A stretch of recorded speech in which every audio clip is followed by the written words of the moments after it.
তো প্রথমে আসুন জাভাস্ক্রিপ্টের আমরা একটু বেসিক জিনিস শিখি। দেখুন জাভাস্ক্রিপ্টের মূল স্ক্রিপ্ট বা ল্যাঙ্গুয়েজ এগুলো বা কোডগুলো এভাবে লিখতে হয়।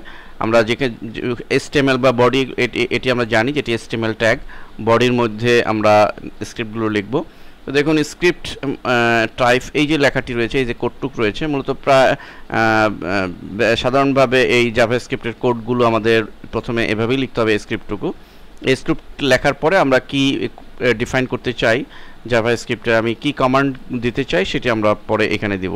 তা আসুন এই কোডটুকু আমরা ইমপ্লিমেন্ট করি। আমরা পুরো কোডটুকু কপি করে নিয়ে যাচ্ছি, আমরা ড্রিমওয়েভারে দিচ্ছি, ড্রিমওয়েভার প্ল্যাটফর্মে কোড উইন্ডোতে চলে যাব এবং লক্ষ্য করুন বডি।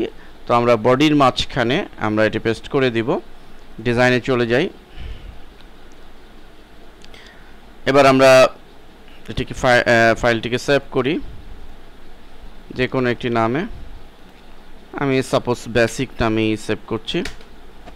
এবার যদি প্রিভিউ করি,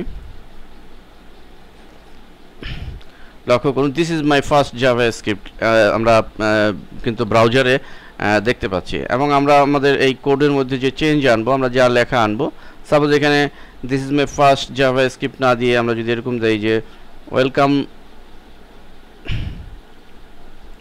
সাপোজ দিচ্ছি যে ওয়েলকাম টু জাভাস্ক্রিপ্ট, এবং আমরা এটি সেভ দিচ্ছি এবং আমরা ব্রাউজারে একটু রিলোড করছি। লক্ষ্য করুন যে ওয়েলকাম টু জাভাস্ক্রিপ্ট লেখাটি এসছে।